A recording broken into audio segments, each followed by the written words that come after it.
Dépassement à Melbourne, des pilotes regrettent la 4ème zone DRS. Ah bah les gars, hein, vous vous en prenez à Alonso, hein, c'est à cause de lui. Hein. Alors, Esteban Ocon regrette le choix de son équipier. Selon le pilote Alpine, le risque en valait peut-être la chandelle pour avoir une course plus animée. Nous étions très proches, mais nous n'avons pas pu dépasser les autres voitures. Il nous manquait peut-être la 4ème zone DRS, pour être honnête. Je veux dire que c'était probablement dangereux de l'avoir. Mais j'étais le plus proche des autres F1 dans cette 4ème zone.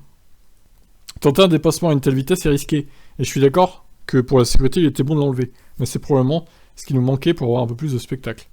Coincé derrière notamment les Mercedes, Perez regrettait aussi la disparition de cette 4ème zone. C'est dommage qu'ils aient enlevé le DRS, parce que je pense que la course aurait pu être un peu meilleure avec. Ricciardo est du même avis.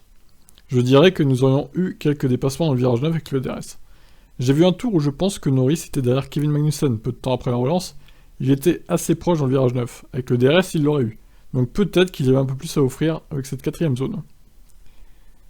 Bon, ensuite, qui a parlé? C'est Magnussen.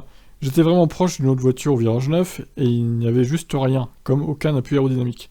Alors ouais, effectivement, les voitures se sont bien comportées lors des 2 premières courses, mais il semblerait quand même qu'à Melbourne, il y a eu pas mal de dévantages, hein, encore.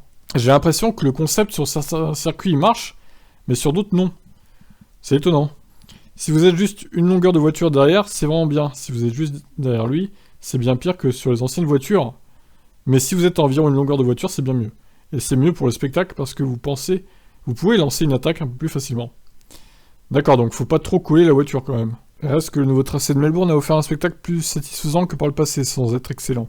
Ricciardo dit ainsi que le nouveau circuit a franchi un cap, même s'il est forcément modeste en raison des contraintes de place. C'est un pas en avant, je suis sûr qu'il y a plus de dépassements, mais comme c'est un circuit urbain, il y a peu de choses qui peuvent être changées ou modifiées. Alors vous essayez de faire au mieux avec ce que vous avez.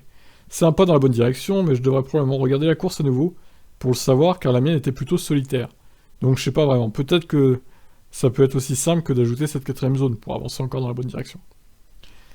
Bah oui, mais bon voilà, hein, c'est fait, hein. Fernando a décidé d'emmerder le monde, et la FIA l'a suivi dans cet emmerdement aussi, hein, c'était à la FIA de dire non, on la laisse, bah non, la FIA a écouté Alonso et a voulu retirer la zone en organisant un vote rapide pour que les équipes décident aussi. La moitié a voulu, l'autre moitié a pas voulu. Bon, bah écoutez, que dire, à part que peut-être que la 4ème zone était nécessaire pour avoir plus de dépassements. Ça aurait peut-être un peu mieux, la course. Je sais pas, on le saura jamais, peut-être que l'année prochaine ils la mettront. Allez, je vous laisse réagir, ciao ciao.